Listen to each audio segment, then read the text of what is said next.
Good morning, ladies and gentlemen. I'm Bruno Grandjean. I'm the General Manager of Cluster Pôle Véhicules du Futur, an automotive and mobility cluster operating in the northeast quarter of France and Région Grand Est in particular. I also have the honor of to be the current president of the European Automotive Cluster Network, a cluster of 26 automotive clusters in all over Europe. I'm going to moderate this first roundtable, Car and Rail Industries, What Future for the Made in Europe? And for that, I call immediately on stage our speakers. So, Mr. Jürgen Barke. Mr. Barke, you are Minister of Economy, Innovation, Digital and Energy of Saarland. Welcome on stage. You may take the stairs. No. Mr. Claude Sturny. Mr. Sturny, you are Vice President of Région Grand Est, responsible for economic development. Mr. Michael Bloss, member of the European Parliament, member of the Industry and Environment Committee. Mr. Joaquim Nunes de Almeida, Director Mobility and Energy Intensive Industries at the DG GROW European Commission.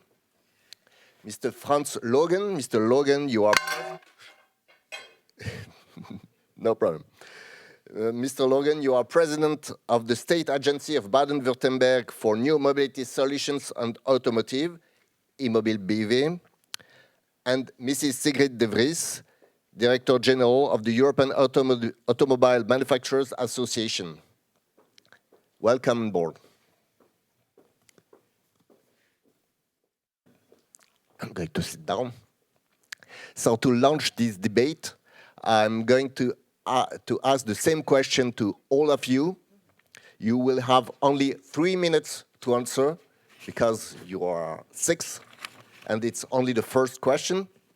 So the question is, are you optimistic about the future of the automotive and rail industries in Europe?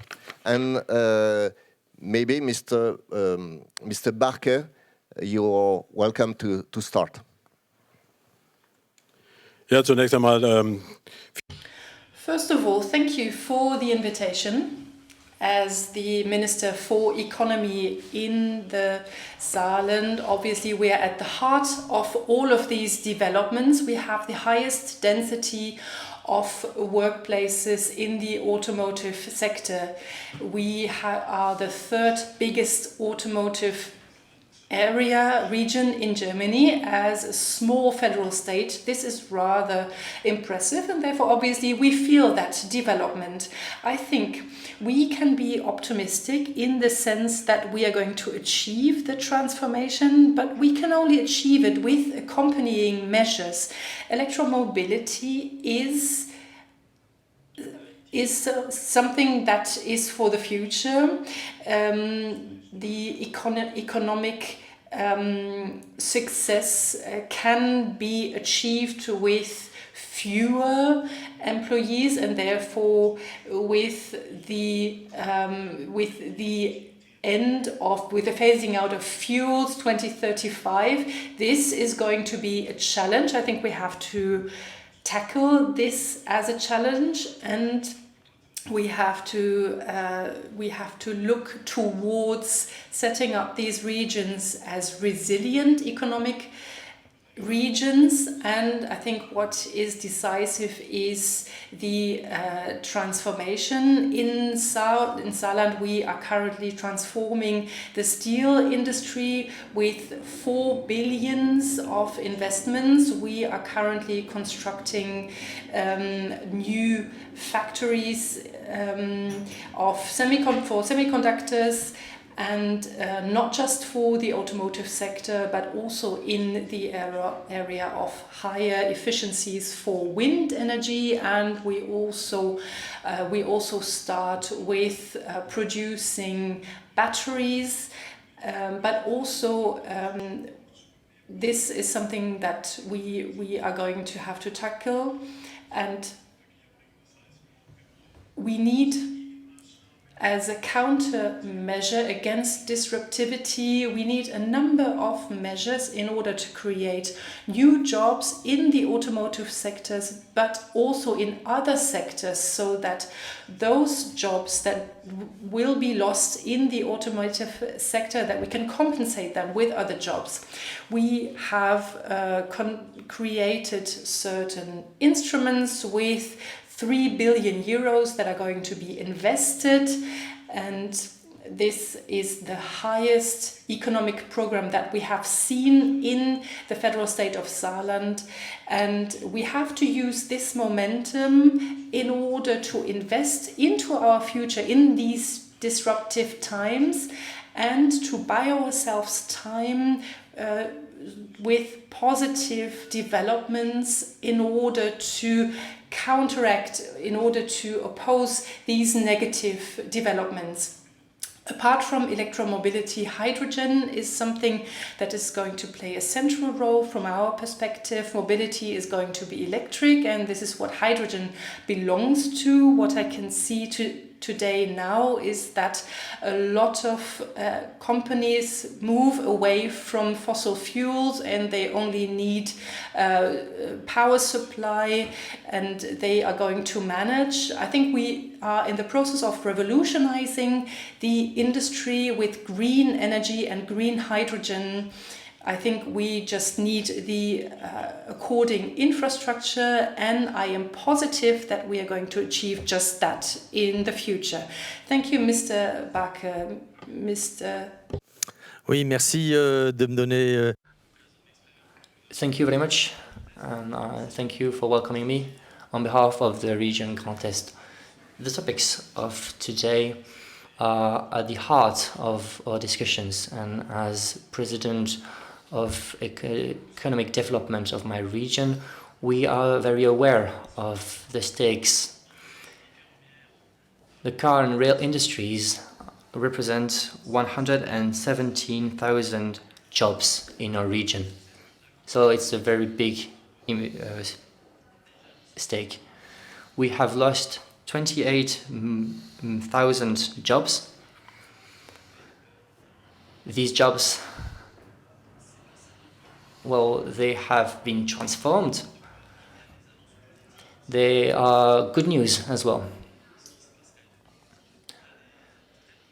There are some very good news, and the Grand Est region hosts a number of projects.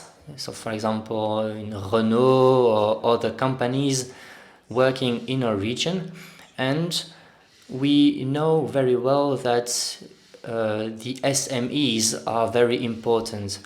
More than half of the jobs in this industry are in smaller or medium enterprises. So we need to face these challenges. In the Grand Est region, we try to aim on training, professional training, and we need to thrive for transition as well. So we have big car manufacturers with a lot of jobs. We are very lucky for that. And we are sensitive on this topic. And I echo what you've said before. For the rail industry, you need material. You also need missing links, the missing links that you've talked about before, ladies and gentlemen. Well, those missing links are crucial. According to our citizens, well, the transformation of mobility is turning away from the car, from the thermal engine car, to the electric car or to the public transport. So we need to promote rail industry, so maybe a different type of rail network. We need to think about that as well. But to answer to your question, yes, I'm always optimistic. But let's be honest, there are numerous challenges, but we need to accompany this transition. Thank you very much. It's your turn. Thank you. Thank you very much for the invitation. And of course, I mean, I have to say I'm optimistic because I'm from Baden-Württemberg, and we are a country of great engineers and great minds, and I believe in them, and they will be able to compete in the future and construct the best cars and hopefully also trains. But I think, well, it will not. I mean, we will not be able to just now sit down and wait and say this will all go fine, because we are in a global competitive environment where the competition is not so much between Baden-Württemberg and Grand Est, but it's more on the one side we have the US with their Inflation Reduction Act, where they want to have the future industries. They want to be the hub of future electromobility, but also solar manufacturing, wind manufacturing. And on the other side, we have China with a very clear policy to say we want to be leading in the 40 main technologies in the future. So they want to be the standard setters and we should be the standard takers. And I think that's the bigger question, which we have to deal with as the European Union.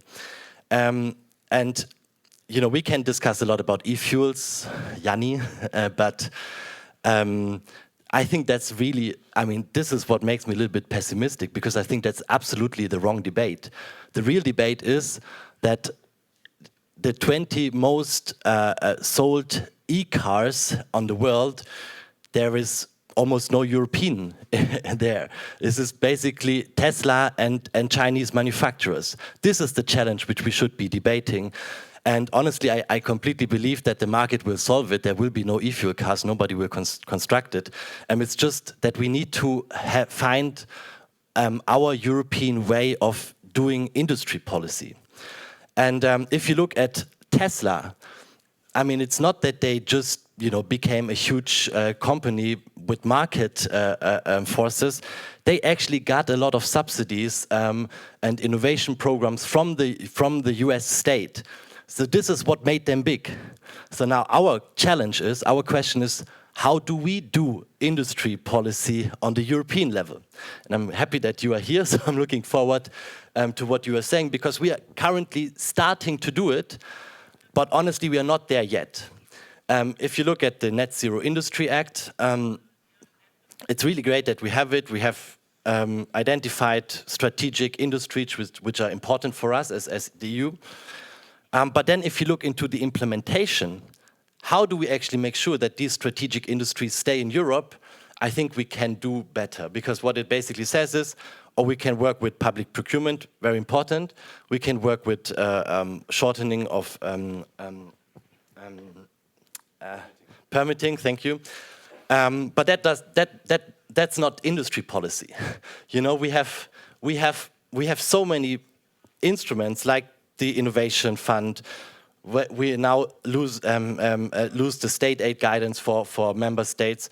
We have InvestEU. We have the eco design, but there's no concept yet. And I think last point, what we do now is we basically tell to member states, you do you. We are loosening the state aid guidance, but that might create 27 different kinds of industry policy, and I think that's the wrong way. Thank you, Mr. Bloss. Then Mr. Dundas de Almeida. Good morning. I would say that we have reasons to. First of all, I just have to warn you that but I don't know how you're going to organize your timing. But I have to leave at 11:15. But I think that that should be okay. In terms of, I think that if you look at this industry, it's difficult not to. We have a very good starting point. It corresponds to 7% of the EU GDP. We have a huge trade surplus. I'm talking about automobile. The forecast is that by 2030, half of the production in Europe will be electrified. 22 brands will be 100% electric. We had only 6 models electric in 2019. We will have 173 for 2030. It is forecast that from here to 2030, you will have 759 billion euros invested on cars and batteries, and I think that the Batteries Alliance is a good example of a successful European industrial policy. Same positive figures as far as the railway sector is concerned. We correspond to 46% of the total world supply of railway stock. 38 billion have been set aside for this goal on Next Generation EU. And 550 billion euro are foreseen for investment on high speed. Now, I was just sort of thinking that I would just put forward these remarks. I take your point that in your view, you think that the money arm should accompany the Net Zero and the Critical Raw Materials Acts. But I think that, as you've also noticed, I think that you have to read that in conjunction with the reform of the temporary state aid framework scheme. I understand that doesn't solve everything, as you said, that creates internal market imbalances.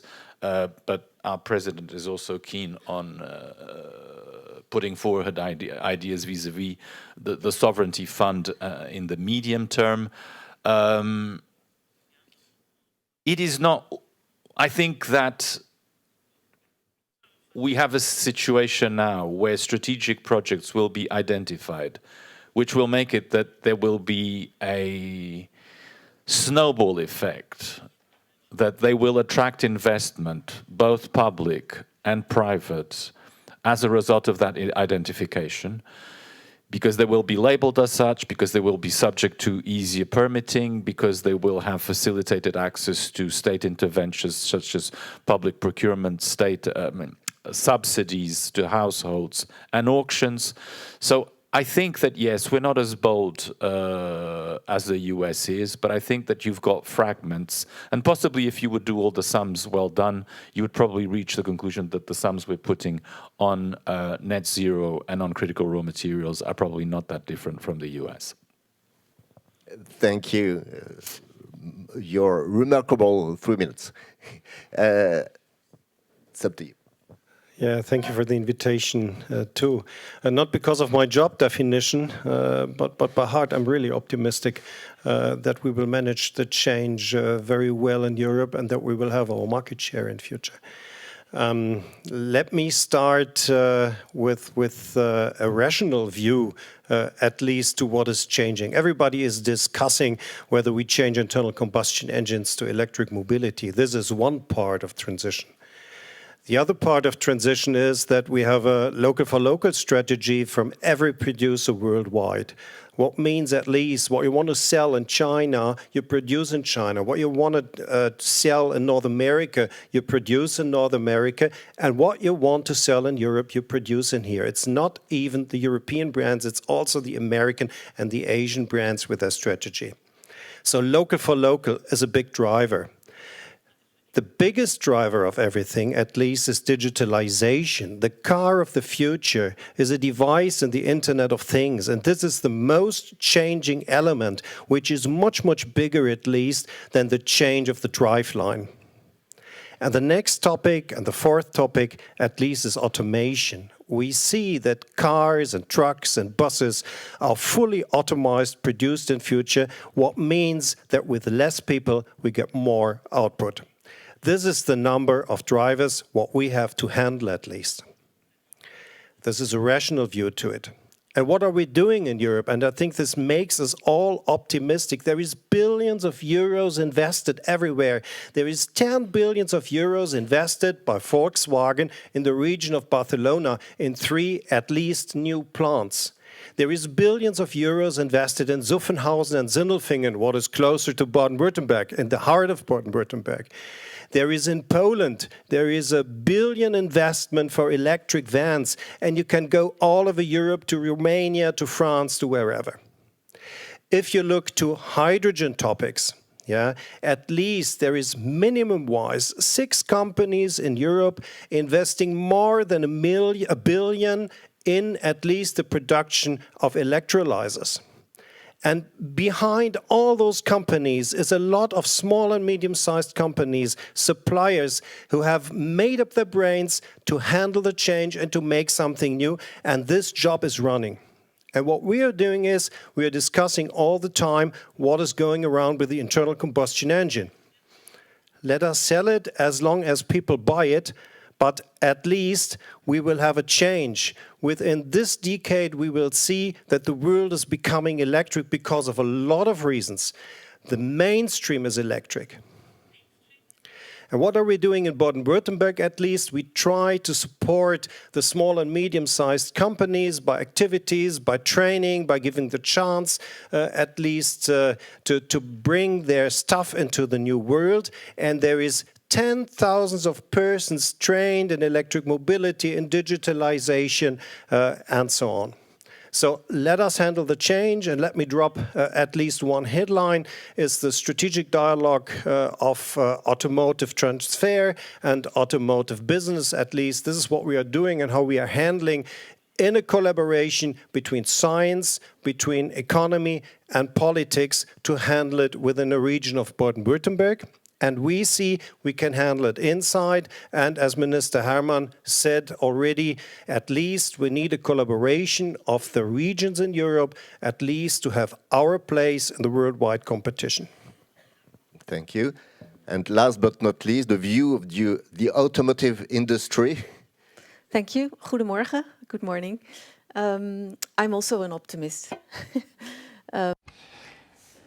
Good morning, everyone. I'm also optimistic. And OEM, so manufacturers in Europe. But I do think the stakes are very high at the moment, and the question really is how important that industry will still be in and for Europe. I think the size of the industry is under threat, and that is to do indeed with manufacturing conditions. So it's good that there is in the making a robust response to the IRA, was already mentioned, because it is indeed about money, but there is a lot of money available. It's about accessing it. It's about the framework conditions, because what we see today is that the supply of electric vehicles is really on the rise, but charging infrastructure lags behind. So it's really about, as I think it was Mr. Utjen saying, let's go from a plan now to implementation. And how do we do that? And let's make sure that that works. And then it is about framework conditions for industry to make them, for consumers to buy and to drive these vehicles, also for small businesses to buy and drive trucks and buses.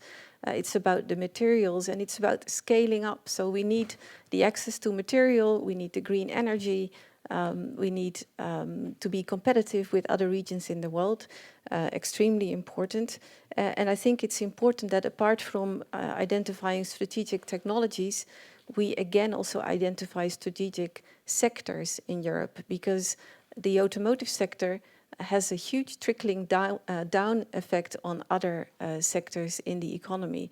And I'd like to echo the comments of my direct neighbor on the right, that it's not just about the engine type or the drivetrain. It's very much also about indeed the other technologies in a vehicle where there's lots of innovation and lots of value also to be had. And again, strategic manufacturing presence to be built in Europe. So software and IT I'm referring to. So indeed, I think we can be optimistic, but we shouldn't be complacent. Now is the time also to act. I'm looking forward also to the remainder of this term from Parliament and Commission, what still can be done, and then to the next one, because it's really make or break, and the framework conditions for the sector will really be make or break. Thank you, Mrs. De Vries. Thank you all. It was very rich. You said a lot of things. We now are going to go into more detail into this, and I think that Mr. Bloss has to leave us soon. So maybe you can start with the first answer to more specific questions about the negotiations. You know that the negotiations of the last few weeks on the banning of the internal combustion engine have made a lot of noise. And will the automotive market, will the automotive market be 100% electric in 2035, or will there be something different?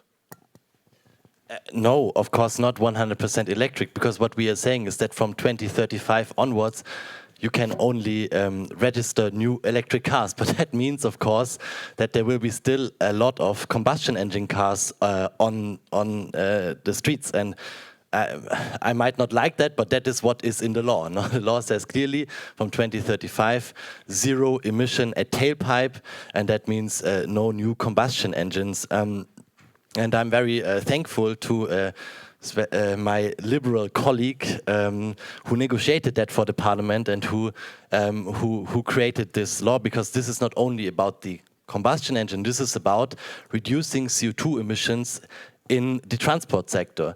And we see that the transport sector is the sector that really reduces the least.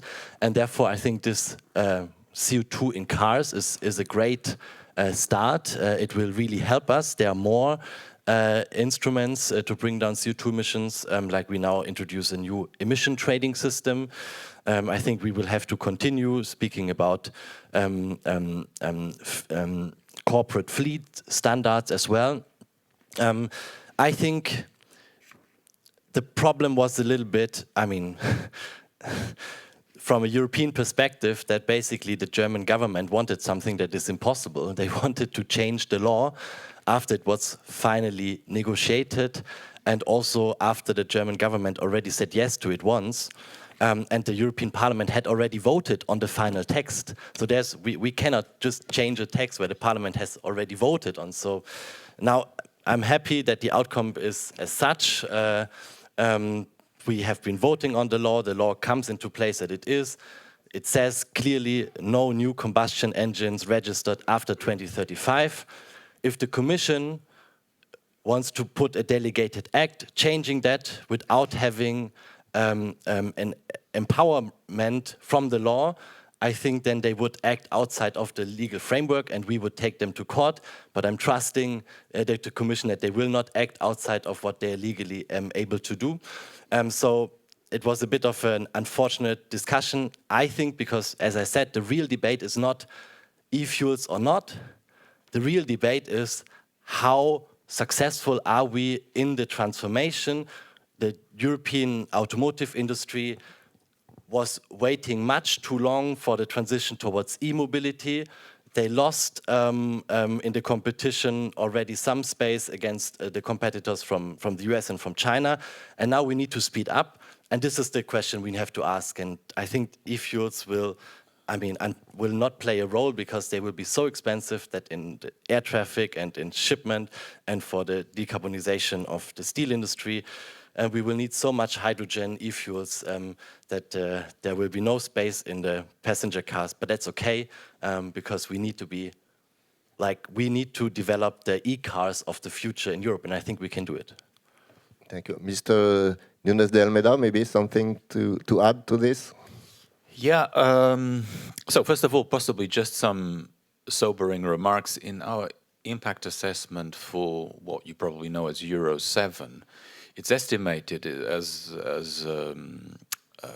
MEP Bloss just said, I mean, by 2050, it's estimated that 50% of the cars circulating on European roads will still be internal combustion engines, because contrary to people's expectations, the life of a car, the average life of a car is 15 years. We tend to think that most people, are affluent, change their cars every 4 years, etc., etc. The reality is that cars stay around, have a life of 15 years. So that's one of the reasons why we also put forward the Euro 7 legislations, because the emissions from tailpipes, not CO2 emissions, but other emissions, will remain relevant for quite some time. Look, all pathways towards decarbonization present problems, have pros and cons, and are difficult. Nothing of this is easy. Electrification, yes, you've got the challenge of the improvement, not just the charging stations, but improving the capacity of the grid. The hydrogen is a difficult investment, difficult to do it without some important forms of state support. biomethane, also interesting. Nuclear power, I mean, if you have to tell a member state which is the pathway best to decarbonize, all of them present pros and cons. All of them have difficulties. Now, what is clear at this stage is, as far as the car industry is concerned, and as far as the state of knowledge of now is concerned, indeed, the most promising technology to decarbonize the industry is electrification. It's difficult at the present stage of knowledge and science to believe that e-fuels can play a very big role, but I'm all for technology neutrality. If there's a big invention or there's a big something that happens in the next 10 years, in the next 20 years, we don't know what's going to happen. So let's keep all the options open, but it is, I agree with everybody, that at this stage, if you want to decarbonize the car industry as cheaply as possible, it's not going to be cheap, but it's cheaper, go for electrification. Thank you. Mrs. De Vries, maybe? Yeah, I fully agree that the direction of travel is electrification. There's no question about that. Also on the heavy-duty side, by the way. But I have a lot of understanding for this debate, taking place and also having emerged, because it is exactly about what I just said. We're moving from having a plan on paper to implementation in real practice, and that's then where the friction starts, because things are not so synchronized. So, and we see that with battery prices going up, geopolitical tensions. We can't predict the future. So, indeed, the principle of technology neutrality is very important. It's not really reflected in the current legislation, because it de facto prescribes technology rather than setting targets. So we will always make that fundamental point as industry. But that doesn't take away anything from, indeed, the direction of travel is very clear, and it's electrification.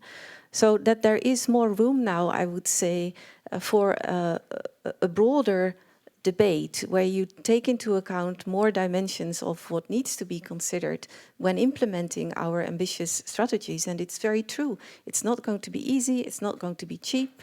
It will take a lot of effort. I think that is very good and very necessary.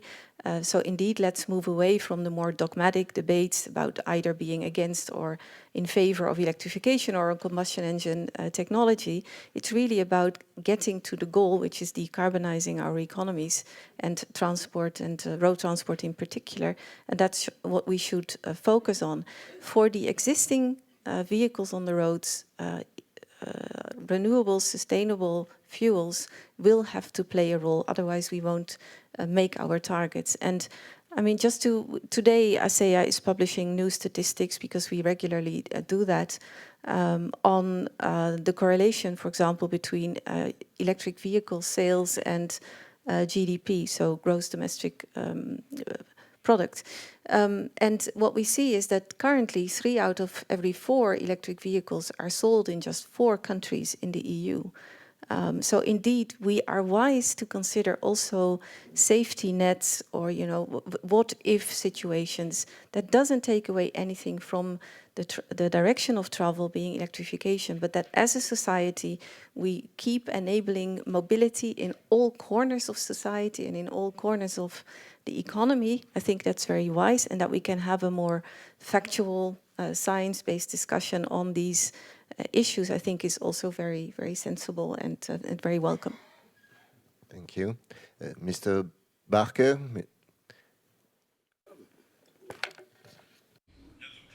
Yes, on the topic of e-fuels, just very briefly, me as a minister, I don't applaud if our German transport minister has been debating this topic at European level. He had the opportunity to contribute before the law was passed in the European Parliament. Obviously, in Europe, we have always been strong when we tackled certain topics with an economic or technological angle. I think it is also about not losing any innovation possibilities. And I think we need to preserve our innovation strength. And with regards to e-fuels, I am the head of the supervisory board of an air transport company, and we are currently leading a pilot project on the development of e-fuels for the air transport sector, the aviation sector. For European countries that are not that dominated by the automotive industry are more open towards synthetic fuels. I think this also has to do with the fact that larger and also German automotive companies do not want to offer two different products, and therefore they focus on e-mobility. But I think it is about being open towards other opportunities, towards other technologies. Thank you. Moi, je voulais juste rajouter. So I just wanted to add one thing. I understand that we have high stakes everywhere, in every regions here, but to talk about my context in Grand Est, we need a framework, a stable framework. We have not been stable because of this recent story of around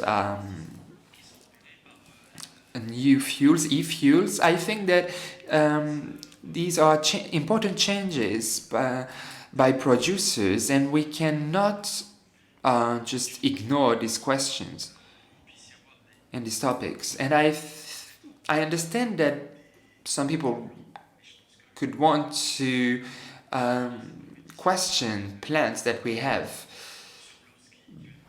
But so Mr. Bloss just left, but I agree with him on competition. We face global competition, a global competition. So if Europe wants to have a plan on this, we need to have it right now to implement it as soon as possible. And what's at stake is not the plan itself, but how we implement it. And we can, yes, unite different regions they should also take part in it, and the private and public sector should also take part in it to implement this action plan. An historic view, we had a time when we discussed whether we have to reduce greenhouse gases. This time's over. The next time what we had and what is finished is that we want to scale up new technologies. We are scaling up, and the industry is doing. But the question, what is really open actually, is how to synchronize it.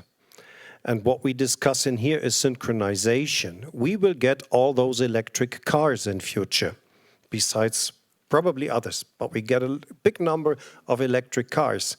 And then we will have those cars, and we see that, as Minister Hermann mentioned, that in the AFIR, for example, the goals for the charging infrastructure is very, very, very low, yeah, which not really enables to drive. The next thing in synchronization is Euro 7. We force the companies to invest billions of euros in an old technology, at least when they really need, in a time of inflation and whatever, they need the money for an invest in electric mobility. And the other thing of scaling and synchronization is, where do we get this synthetic fuels for ships and aeroplanes, whatever, from? Everybody is discussing about synthetic fuels, but we are searching for the ones who not promote them, but who really have them and who sell them. We need a lot of projects worldwide to produce the synthetic fuels, and there is a lot of minor projects. But if you really compare the digits, what they produce, and the digits, what is necessary, what we can get is a minimum for what we can get for aeroplanes. So if we want to have more, we have to scale up and we have to synchronize the production of synthetic fuels.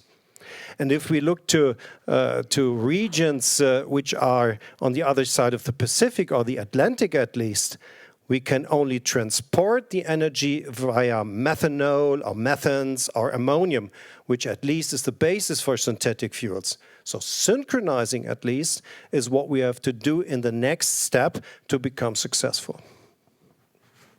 Thank you. We are going to go back to car industry in a few moments, but I'd like to take the advantage of Région Grand Est being having a railway jurisdiction to ask a question to Mr. Stoney about rail industry, because we are also supposed to talk about rail industry.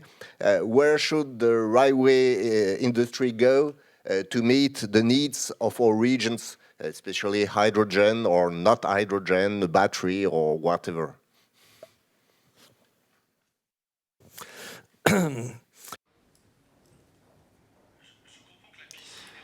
So I understand that this question is even more complicated for rail than for the automotive industry. We don't have an answer yet. But what I can say is that we have a lot of debates right now on what type of vehicles should we have on what type of rails. Well, first of all, we need the infrastructure, the rails. That's why I wanted to talk earlier about missing links.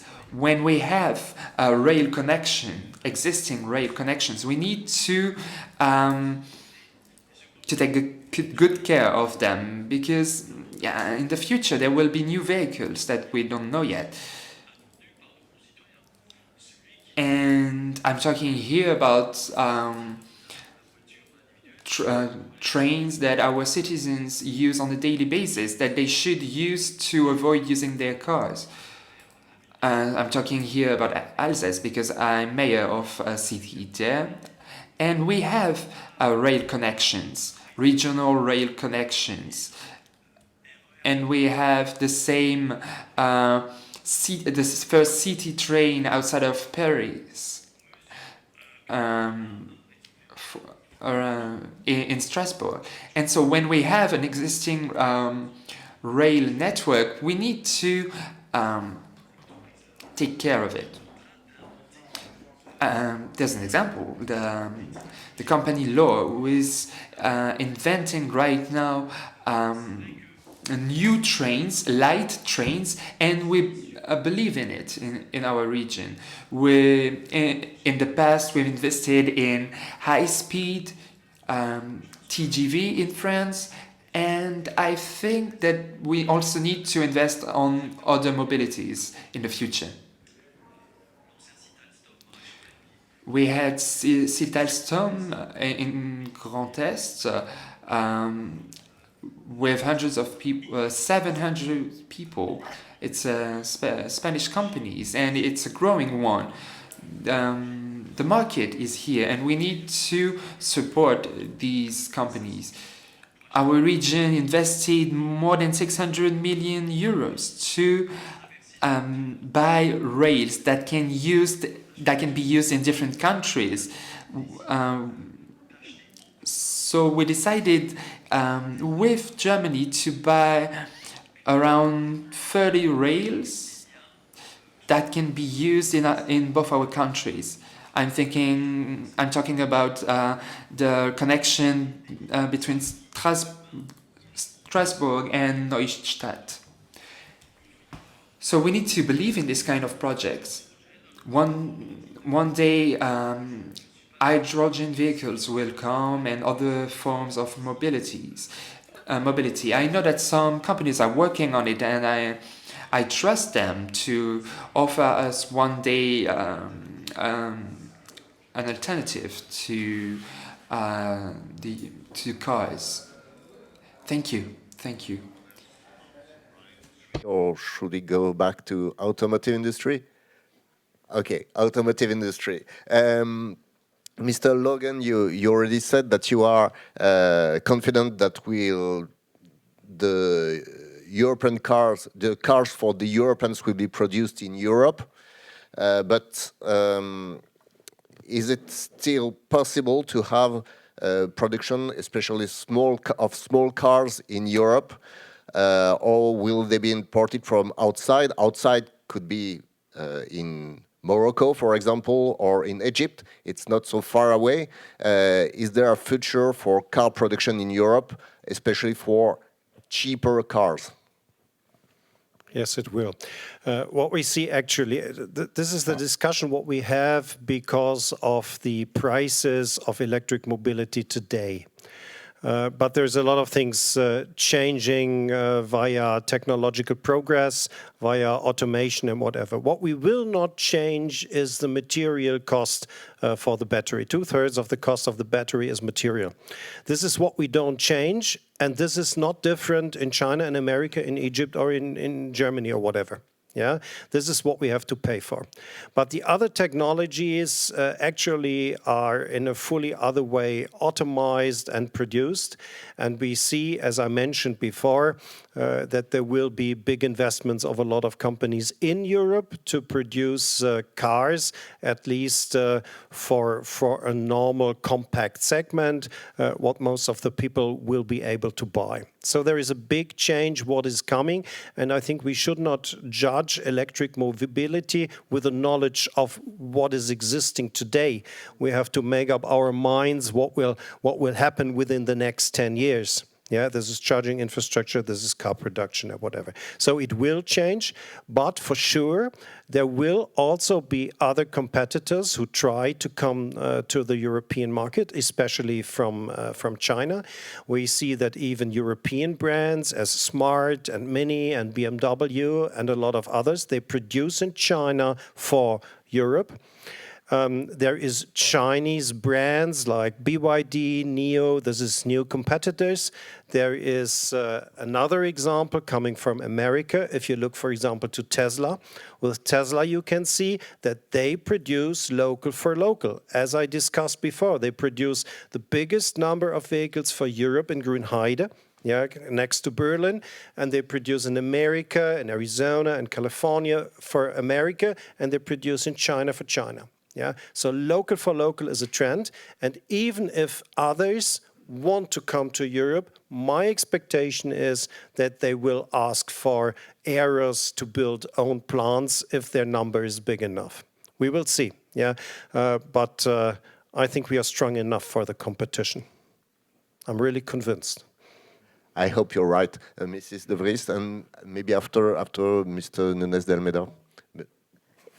But after Mrs. De Vries. Yeah. Thank you. No, I think it's a critical question, and we have to ensure that there is a place for building affordable, cheaper, if you like, vehicles in Europe, because that's where a lot of the market is, and we also want to keep our citizens and our businesses mobile. So it's a critical question, and we can't be complacent about it, and we can't just say, okay, it will come down, the price of batteries or the price of other technology, because that's not what we're seeing at the moment. And I think the overall value of, or the price or the cost of these vehicles also coming from elsewhere will remain higher than they have been for a long time with combustion engine vehicles. So the price of mobility is not going to be lower, at least for some time or for a long time to come. And I think we should really consider that. And we also see, and that's why the industrial policy is so important in the response to the IRA, but also to made in China, because those regions are kind of compensating for the high cost of materials by incentivizing production locally. And then it's about materials, but it's also about green energy and the cost of energy, because Europe currently cannot compete when it comes to energy, and there's a lot of energy needed to for the whole battery value chain, for example. So that's why that is really important also for hydrogen. So I think it's a critical question, a very important one. I think there is also a clear will and desire on the side of the automobile industry in Europe to produce and to manufacture here, because European brands, that does have a value and a meaning for consumers, for customers to buy, but also for those manufacturers and the suppliers that are in that sector and make them. There's a real meaning in being European, and I always joke a bit by saying, you know, there's a lot of European technology in a Tesla, just to give you an example. You know, and also in these Chinese brands. So there is not just legacy, there's a lot of future there, and we need to be very careful how we deal with that, and that's why indeed a policy response is very important, because it's not just about technology, it's so much about these framework conditions that will really help keep a thriving industry in Europe, including building vehicles that are more there for the what's then called the volume segment. So that's what I would like to add to this question. Thank you. Mr. Nunes de Almeida. Yeah, possibly just a few considerations, and possibly just to go back a bit to the rail industry and to start by that. Two thoughts came to my mind. I think that probably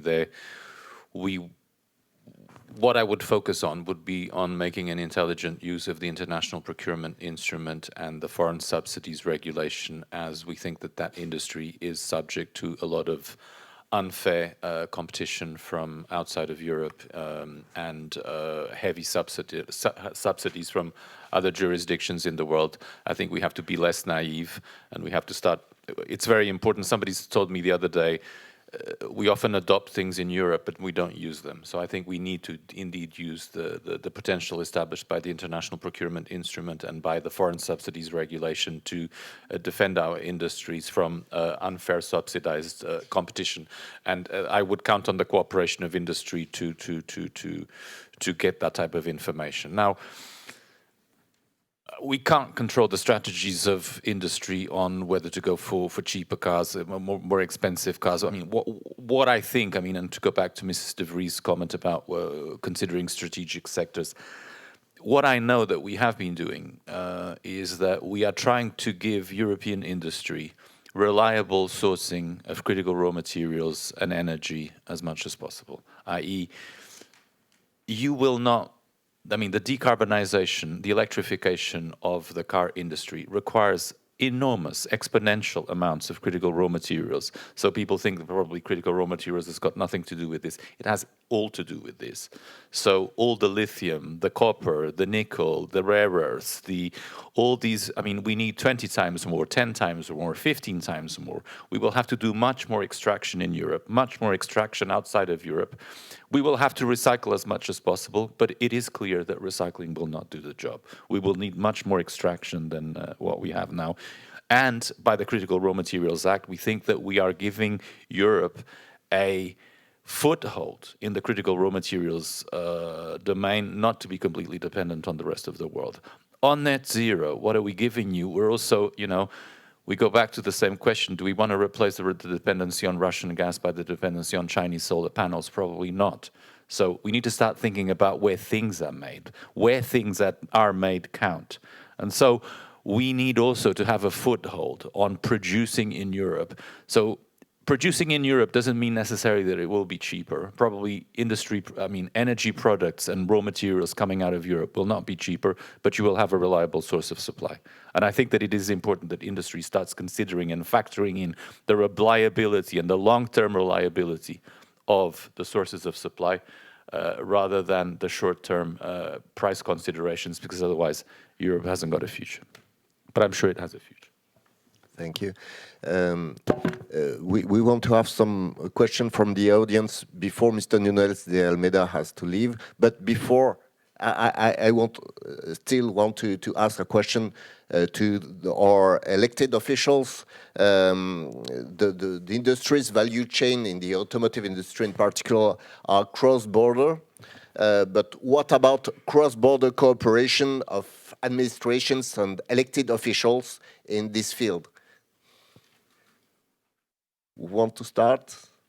Mr. Barker? Ja, normalerweise singen wir an dieser Stelle bei dieser... Well, normally, we always chant the high song of the cooperation of administrations, but now, it's since 12 years that I am in that place, but we are not still at what we want. We didn't reach what we wanted. There are some areas where it works well. There are some instruments where we can cooperate very well together. where there are economical interests also, normally we do have also the power to somehow bring together the administrations and to bring forward something. For example, the testing field for autonomous driving in Luxembourg, France and Germany, well, has been a success.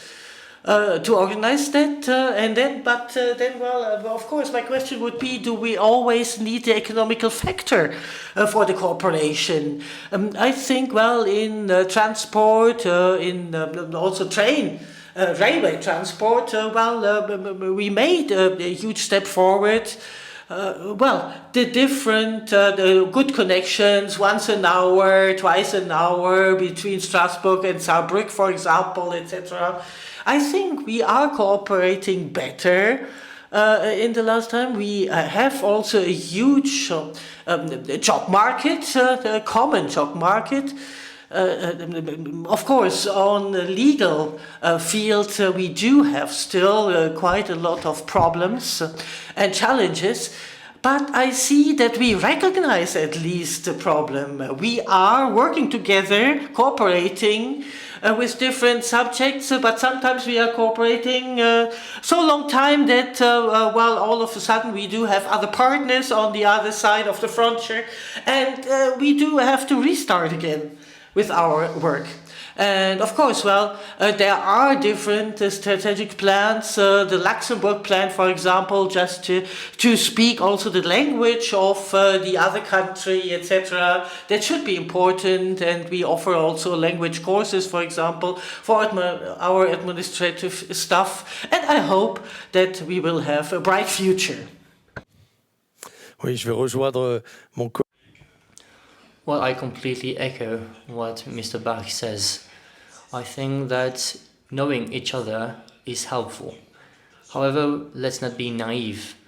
When an exurging site comes, or territories or countries will get in competition. But the thing is that we need to work in a smart way, in a smart manner. We know very well that when there is a new site in Sarre, this has an impact on the job market in Sarreguemines, for instance. And we need to deal with these questions, otherwise the implementation of this site will be difficult and it will leave a lot of sadness in the French side. And I think that working in the job market in a broader context and talking about mobility is very important in that regard. Every administration is unique. So we talked about critical raw materials. In Alsace we have lithium, and we talk about that for extraction of lithium. We do not have this asset everywhere, but when we have this asset we need to be able to exploit it. And we need skills. In northern Alsace we work a lot with Karlsruhe because there is a lot of skills there. We want to collaborate, work together. But is it the end? No, clearly not. As I said, we are now asking for questions from the audience. Whoa. It will be a hard day. What's schedule for? Should I give my microphone? Yeah. Okay. Sorry. There's my. Okay. Someone. I'm breaking the material. Yeah. Good morning. My name is Martin Unfried from Maastricht University. Perhaps a funny question about the elephant in the room. In all serious scenarios about decarbonization in the transport sector, it says that we cannot have 50 million passenger cars in Germany, probably only half of it in the future. So that was not mentioned at all, that probably we need also less cars. And what does that mean for the future of the industry? And I also find it a bit funny that rail industries played a rather minor role. Is that not also a solution to say, what about the car industry, the rail industry? Do we have at the moment the right balance, or do we need probably more rail industry than car industry in our regions? Sorry for mentioning that, but I think it's very important. I think it's a crucial question, and it's one that a lot of thinking also goes into within the auto industry. I think we're looking at what is our mobility and transportation system for the long term, decarbonized, efficient, smart, competitive. And it's not just about automobiles, but also about 2- and 3-wheelers, about active mobility, as it's then called, so walking, and indeed rail. And we don't really see that as a competition between modes, but complementary, because there is a last mile discussion or seamless transport or mobility discussion. So I think and we also, I think, need to use the most advanced vehicles, so have a quicker turnover, for example, to make sure that they are clean and also smart and efficient and connected and all of that, and that material is not idling in parking lots, but being used, and that's where the recycling and the scarcity of materials discussion also comes into.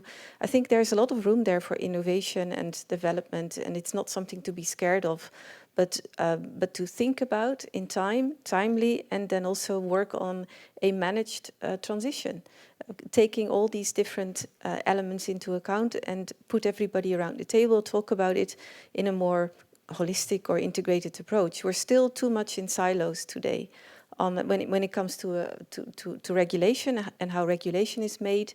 I mean, for the car industry, we're still at a tailpipe-focused regulation. If you would develop regulation today from scratch, you would not do that. You would look at well-to-wheel or life cycle, for example. But you probably would also look at the whole transportation and mobility system. So we have to decarbonize, and at the same time, I think, look at systemic change inside industries, but also at how regulation is made, how authorities at the local, regional, national, European level work together. That's incredibly fascinating and moreover very important. So I think that's where debates like those of today also help. So it's interesting you mention, or you call it the elephant in the room. But happy to have another elephant to add to my list of those in the room, and to nurture that discussion. Thanks. I think it's a very interesting question that you mentioned digits, at least. The number of the vehicles is not important, because the number of the vehicles don't make any emissions. The question is the number of driven kilometers when you use energy, at least. What we know is, and what every study, and we read a lot of them, and we are at least addicting a lot of them, if you look to them, 2/3 up to 3/4 of the kilometers are on the long distance done. And this means at least what are the levers? The lever is not the inner city traffic to reduce, it's one of the lever, but it's not the biggest lever to reduce the greenhouse gas reduction. And if you look to the long distance, the one thing is the relatively little number of long distance trucks, and it is the long-distance passenger cars. And one question is, can we at least bring traffic, person traffic or goods traffic, at least to other transport systems? And then it's again a question of synchronizing. We cannot arise the number of trains as fast as we can arise the number of electric vehicles. So on the long run, we have to discuss to enlarge our railway systems. On the long run, we have to enlarge hydrogen technologies and whatever. But on the short run, if we want also to fulfill the 2030 goals and not only the 2045 or 55 goals, at least we need the electric mobility. And we should have a look to the long distance. Yeah, this is very, very important. It's not only a question of number of vehicles. Thank you, Mr. Wolfgang. We started a quarter of an hour late. Maybe I look for the organizer. Could we have some questions? Okay, we're gone. Yeah. Lot of hands raised, sorry for that. Bonjour, Tidjani Mousbahi, enseignant-chercheur à l'INSA Strasbourg et laboratoire UCUBE CNRS. Je travaille avec... So I work with my team, with my colleagues in Karlsruhe on digital passports and on traceability of batteries. And here is my question. What is your vision regarding the implementation of digital passport linked to carbon footprint in Europe? Do you have any idea about the new digital passport for batteries? Yeah, it's a very specific question, and I'm not into the technical detail, but I think this whole traceability question is very important for sustainability reasons, but also for competitiveness, the dimension of competitiveness and how you compete with other regions. So we're definitely looking into that very seriously. Happy to put you in touch with some of my team for your more specific question, but I can't be more specific. Thank you. Another question, maybe? Yeah. Philippe Citroën de l'industrie ferroviaire. Philippe Citroën for rail industry. So the main topic is modal shift, how to increase the market share of the rail industry. For the passengers is 9% and for freight is 15%, and it's very low. We are in a huge region, very active region with a lot of activities, but in Europe we still have a lot of work to do on the question, on the matters of hydrogen, on batteries, and we still need to work also on the signalization question. For the RTET, this topic is also a crucial point. So we still have a lot of work to do. I've also took notes of what Mr. Almeida said for procurement, which is very important in Europe. They want to avoid a procurement system which is also only linked to price. So it's not really a question, but we talked a lot about automotive industry. I wanted to intervene on that, and we count a lot on the discussions that will happen in the parliament for the text on the textiles and for fiber as well, which is very important. That's what I wanted to say, but it's not really a question, but more of a remark. But also there, I think maybe we need to look at how to change language, perhaps, because we're still working with a lot of old, that's maybe not so respectful to say, definitions. They take the definition on what is public transport or collective transport. I think we need to look at what our mobility needs and transportation needs and how are we going to solve them and address them in the most efficient, smart, sustainable way possible. And then it may well be, and I mean, my members are making coaches and buses too, that you have transportation by bus or coach, but that to serve rural areas, you have a type of collective transport that is then served by passenger cars, but run by a small business. Today, they're not eligible often for public support schemes because they are private or passenger cars and not considered public or collective transport. So again, I think there we need to really broaden the discussion and sit around the table with as many actors as possible to work on the future there.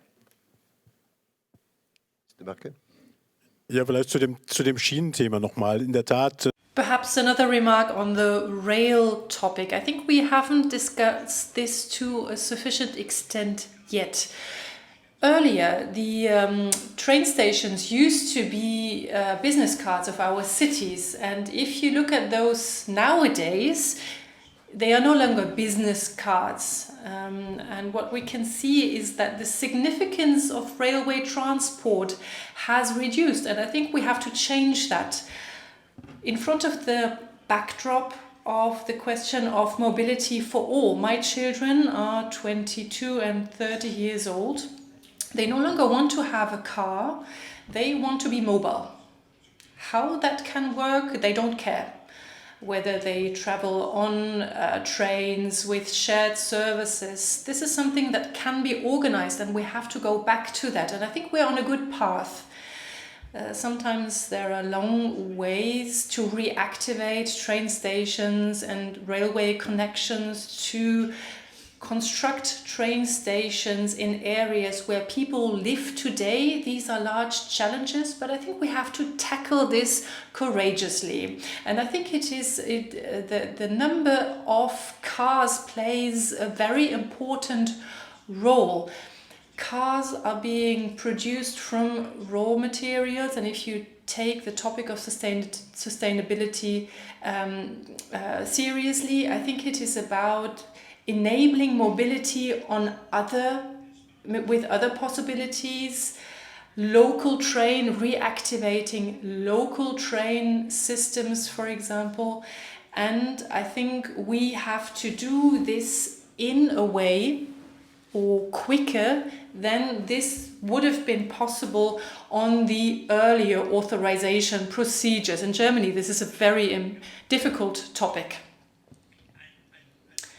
But one last item from my perspective, and the area of green markets, leading markets, the railway as a green leading market, or steel as a green leading market. I think we don't need any European subsidies to a large scale. I think we should obligate those responsible when constructing bridges, when constructing other infrastructure, to use green measures, to use green technology. We want to be able to implement Fit for 55. If we would like to be able to implement this in a practical way, I think we have to mobilize the green leading markets so that they can actually be used in Europe, and I think we're on a good path. Oui, j'avais envie de réagir. All right, so I would like to echo what my colleague Bach has said. The fact that stations are becoming a hub, becoming yet again a hub, and we want to promote stations in the Grand Est. In my city, we have a brand new station, a huge one, very modern, and it is something that we are promoting even for tourists, and it is now one of the most appreciated building. And the station, when it is in the center of a city, well, we are creating a city around this system of transport, this transport network. In France, we have the densification, this program, and around that, mobility is at the heart of the vision of our territories for tomorrow. This is the vision that our citizens want: sobriety and decarbonation. And just one more thing.